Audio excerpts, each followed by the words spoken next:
This is CHSR 97.9 FM here in Fredericton, New Brunswick, Canada.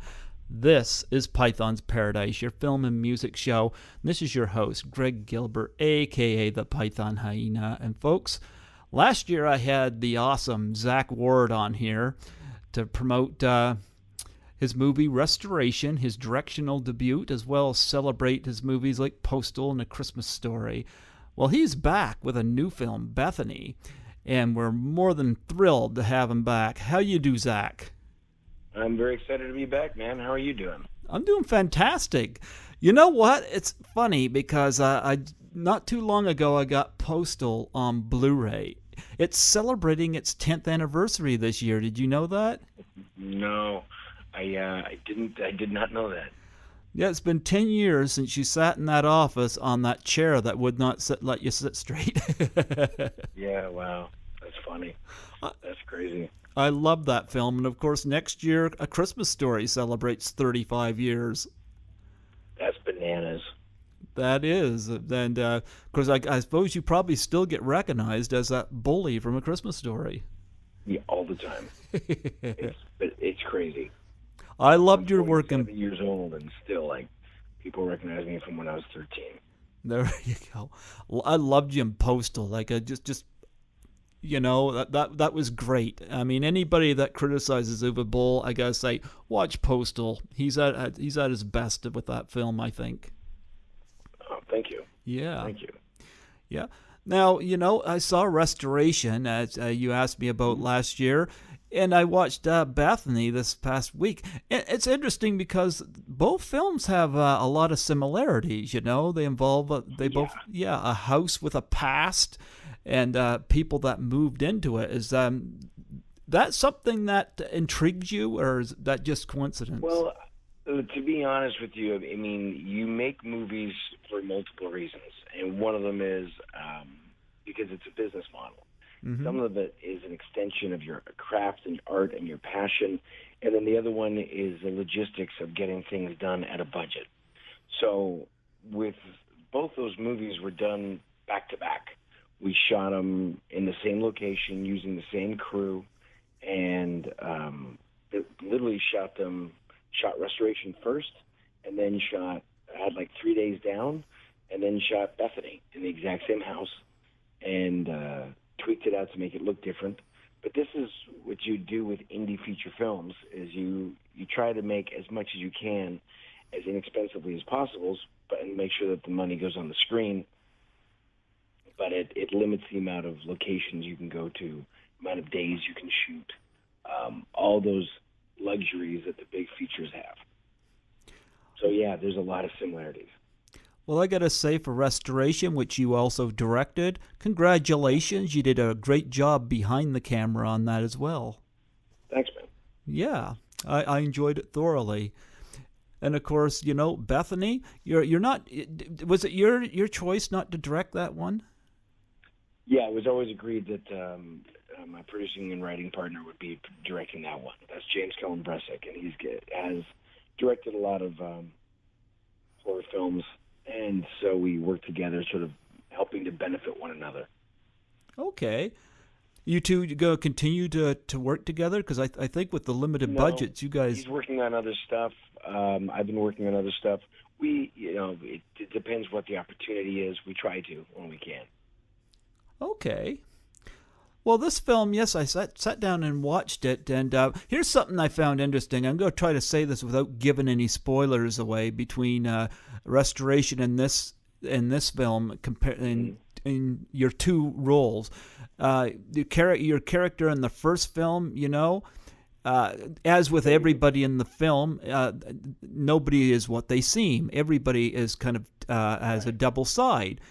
And one of the things I liked about Bethenny is it totally flipped me on my head in terms of how I presumed you were going to be. Right. Yeah. Right. I mean, the character I play in Bethenny is much more forthright. I wouldn't say simplistic. There's a lot of complexities that he's dealing with. But at the core, he's a good guy trying to be a husband. Mm-hmm.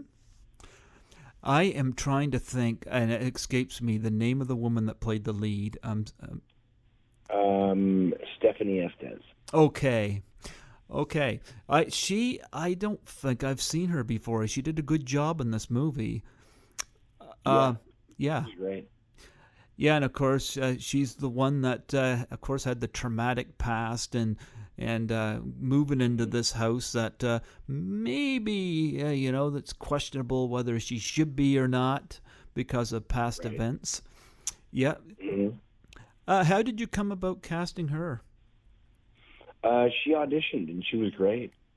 I mean, she just nailed the part. She's a brilliant actress and a pleasure to work with.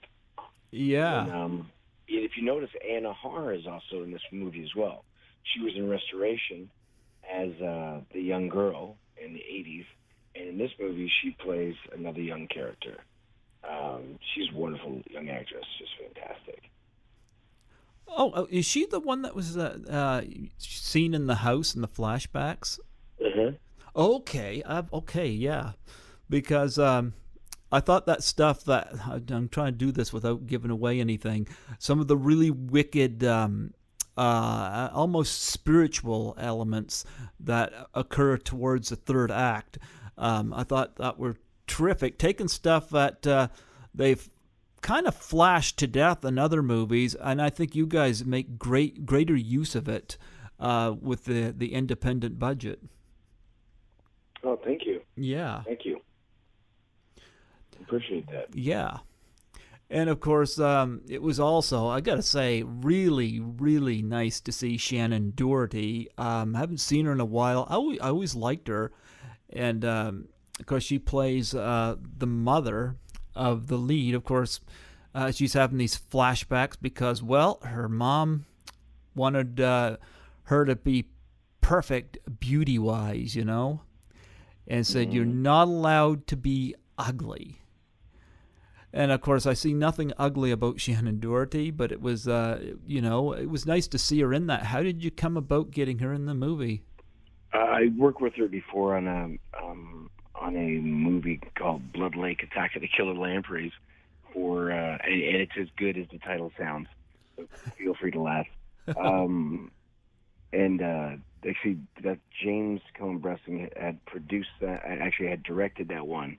And so we had both worked with Shannen, and then James called Shannen and asked her what she'd be up for, and she was good to go. She didn't know at that moment that she was going to be diagnosed with cancer. So her performance is there's a lot of depth to it. That there's a lot going on underneath the dialogue for her personally. Okay. Kind of an amazing situation. Okay. And, of course, Tom Green, very, very different. I actually met Tom Green. He performed here in town a few years ago, and I had my picture taken with him, and brought back a lot of memories in terms of making fun of Canadian television, which I totally agree with. He playing a very, very different role here, too. Okay, this is not a criticism either. I'm just saying, why Tom Green? Well, I mean, again, low-budget indie feature film. You're getting attachments of actors that the people you have personal relationships with, or that you can who are interested in the script. So that means you're not going to have Brad Pitt showing up necessarily. Tom was a cool guy. He had met James, and they had become friends. And so when he showed some interest in doing this, our thought was, let's rewrite the script to make it fit him and sort of address his idiosyncrasies so he can enjoy it. Yeah, I think what an idea to see him, play something that's like you said, serious, not comedy. Yeah. Like I was watching the film, I was like, this is quite different for him. Of course, I did get a little bit amused when he accidentally knocks the coffee over. He goes, "Oh shit!" A little bit of humor there, but which, of course, just long enough for somebody to just slip by his peripheral vision. Yeah, he was cool. Yeah. He was good. So So, yeah, it's out now. It's doing really well on Amazon and on iTunes. mhm. And then it'll be coming out. We had a little theatrical release, but not a major one because it came out in a couple of theaters. And then what else? Yeah, so we're just trying to get the word out so people can check out Bethenny and rent it on Amazon. Did you go to the theatrical screenings of it? No, I was in Vancouver. My older brother they had their first son, so I was there for the birth of my nephew. Oh, okay. I mean, I've seen the movie before, and as much as I'd like to be at the theatrical premiere, my nephew's birth was far more important. Yeah, I get you. Yeah. I keep almost forgetting you're Canadian, and of course, so's Tom Green.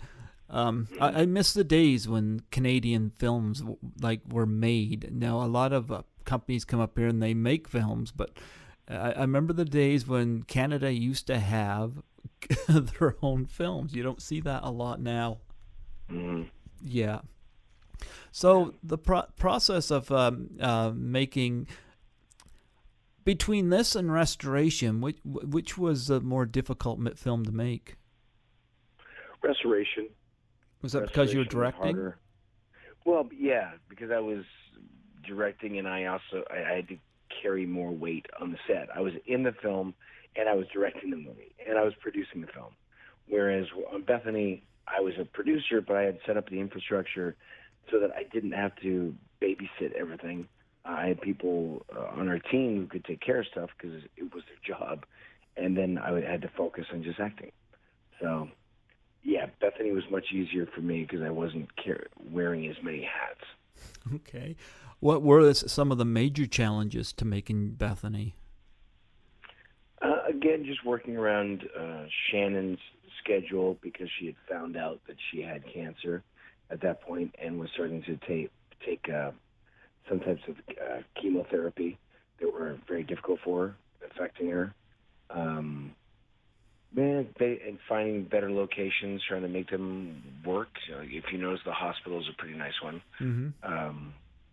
And just running through it, like you don't have a lot of days to get it done, so you have to do 27 hours worth of stuff in 24 hours a day. Wow. I feel bad that she's got cancer. I hope she beats it. Yeah, she has. I mean, we shot it over a year ago, so she's actually that's 2015. So yeah, I believe that she's doing very, very well. I hope so. No, when I watched the movie, so the credits come up because I didn't look it up in terms of who was all in it. I knew you was in it, and that was enough for me. But when her name popped up, I was like, it's been a long time. So, but no, I'm glad that she was able to make the film and hopefully beats this thing and we'll see a lot more of her. Yeah, I'm sure you will. Yeah. So so this film's doing very well on Amazon. Yeah. So what do we have what's coming up next for you? I'm writing a TV series. I'm excited about it. It's sort of like the video game Fallout. Okay. And that's going to be going into production at the end of this year, beginning of next. So I'm in the midst of writing that, and I'm working on a TV show I'm shooting right now that I'm just acting on. One of them I can't talk about. The other one is called Swedish Dicks, and it's like, it's pretty funny. It's if you guys get a chance to Google it, you will enjoy the hell out of it. It's very funny. It's like Swedish Dicks, as in Swedish detectives. So it's really good. Yeah, I'm pretty excited about it. So I shoot that next week. The Swedish Dicks hasn't started yet, huh? They shot their first season, and this is their second season. Okay, I've never heard of this. Who's all in that with you? Well, Keanu Reeves. I've just got a guest star on it. Okay. But Keanu Reeves is one of the main stars of the series, as well as Peter Stormare. Okay, terrific actor. Yeah. Yeah, he's great. I can't wait to work with him. So yeah, that's a big two ones, Keanu Reeves and Peter Stormare, and that's pretty huge. So. Well, yeah, and of course you got we got a bunch of course anniversaries coming up too. Of course, I wasn't aware of this until after by about the time I did our last interview. I've got the movie home. I saw it in theaters, but it just escaped me. Do you get a lot of attention for being in Freddy versus Jason? Because I loved your cameo in that. Yeah, that was fun. Yeah, you were in the. Tell me about doing that. Ending up being in a bathtub filled with blood. It took 4 hours to do the prosthetics on both arms, and what else? Then I had Robert Englund teach me how to walk and move like him. It was a lot of fun. You know what? You played that just for the small part that you were in. It was memorable because you just had this freaky. You kind of looked like Freddy Krueger, only without looking like Freddy Krueger. You know? Yeah, I've heard that. There was actually sort of a petition to get me to play the follow up to Freddy, if at all possible, but it didn't fly. Oh, that's unfortunate. You should be playing it. Yeah, it would be cool. It would definitely be cool. Were you a fan of the two franchises growing up? Oh, of course. Yeah, I loved them when I was a kid. Huge fan of Freddy vs. Jason and Freddy Krueger and all the Jason movies. It's funny because the day I made contact with you about doing this interview, I received a message on Facebook by somebody who asked about you, and he said he had made contact with you, Scotty McCoy. Scotty who? Scotty McCoy. No idea. Scotty McCoy is doing a book on slasher films and horror films. Oh yeah. He reached out to me on Facebook. The thing is, I don't like to I get a lot of requests for that stuff. Okay. I get requests for it every day about all the different movies I've been in, all the different TV series I've done. If I gave away every piece of information that I've earned in my life to other people to go turn into books and sell, that would be me being an idiot. Okay. So it's like, how about I give you all my clothes so you can go sell them, or you can go into my fridge and make a restaurant out of it but not pay me for it? I can't do that. Like, that's just ridiculous. Oh, no, I hear you. I get hundreds of these requests all the time. So I wish them the best for the process, and I think it's great, but I won't be involved in the process. But you were also in another franchise, Resident Evil Apocalypse. Yeah, Resident Evil Apocalypse. Lots of fun to do. Really good time. Do you enjoy working with Mila? Is it Mila Jovovich? I always get her mispronounce her name. Mila Jovovich. Okay. Yeah, she's a sweetheart. One of the nicest people in the world. She was fantastic to me, and we spent a lot of time together. We were good friends. I was able to teach her how to do stick fighting, and she was just beyond lovely. She was a really, really wonderful person. You're skilled at stick fighting? Yeah. Trained in stick and knife. Screaming in Cali. Where did you pick that skill up? In Toronto and in Thailand. Okay. And of course, you were also in Almost Famous as well, which I think is one of the all-time greats. I think that's a fantastic movie. Yeah. Good amount of fun to do that. That was awesome. Yeah, an Oscar winner. So, what was it like working with Cameron Crowe? Fantastic. He's a really sweet guy, open to ideas, just an actor's director, a technical genius, great with his crew, a natural leader. He just made it look simple and easy, and while he was running 5,000 things at the same time, it was just a pleasure. Okay. Well, when you made Restoration and when you made Bethenny, now I was wondering, did you ever have any issues with the censors with these? No.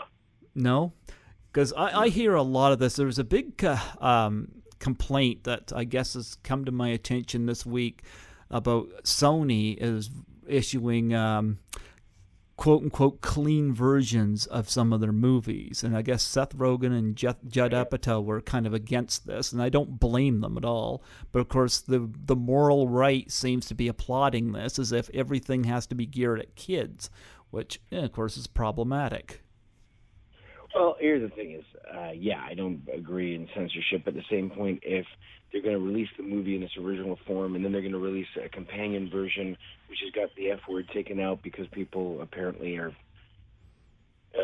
so terrified of the power of words that they'll pay the extra money to ensure that their kids don't get victimized by language, then awesome. Then they find another way to make money off of that. That sounds great. It's stupid, but it's going to live or die based on whether or not people spend money on it. Yeah, I do know that like Woody Allen and Mel Brooks are opposed. They can't watch their movies on cable because of this kind of stuff, especially when they switch words with other words, and the joke just does not come off right. Mm-hmm. Yeah, of course not. Of course not. But I mean, they've been doing that stuff for decades. I mean, the motherfucker turns into melon farmer. And that's seriously. What are you looking at, you melon farmer? That's the thing that happens in movies since the 70s. So it's not a big deal. So when you did Bethenny and Restoration, you didn't have to make any severe cuts, or wasn't asked to keep going back or anything on anything? No, because that's the other thing about indie feature film is like it's not going out to a giant audience. It's not a Marvel movie. You're not expecting children to walk in and be confused why they're in the theater. So it's rated R, and if someone has a problem with it, then they should turn it off. Yeah, I think more people. Content. Yeah, I think more people should carry that attitude as well. I remember last time I had you on, you stressed that you did not like The Force Awakens. Did you like the Rogue One? It was all right. It was okay. Okay. It wasn't great. Okay.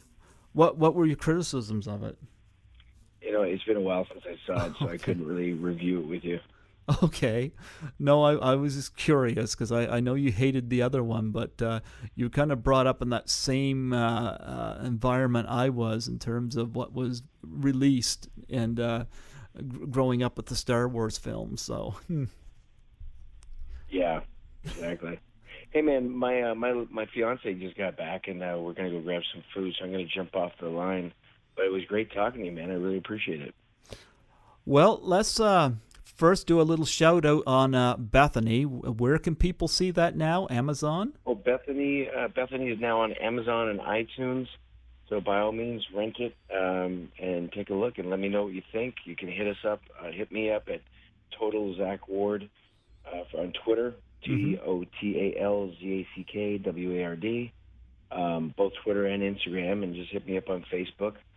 You can throw out that link if you like. Okay. Tell me what you guys think about the movie, and I'd love to hear your thoughts. I liked it. I like what people can do with a limited budget, and how much they can stretch that and still make a terrific looking film, and you did that. Oh, thanks, man. I appreciate it. Yeah. And, of course, before I let you go, I was wondering if you do plug for my show. Yep, we got you. Yeah, just state your name and that you're listening to Python's Paradise with Greg Gilbert out in New Brunswick, Canada. Do you got all that? Yeah, maybe not. Hold on a second. Hi, this is Zack Ward, otherwise known as Scott Farkas from A Christmas Story, Dave from Titus, and Nikolai Zhanova from Resident Evil. Crap. Going again. Hi, this is Zack Ward. You're listening to Python's Paradise with Greg Gilbert in New Brunswick, Canada. Sit back, relax,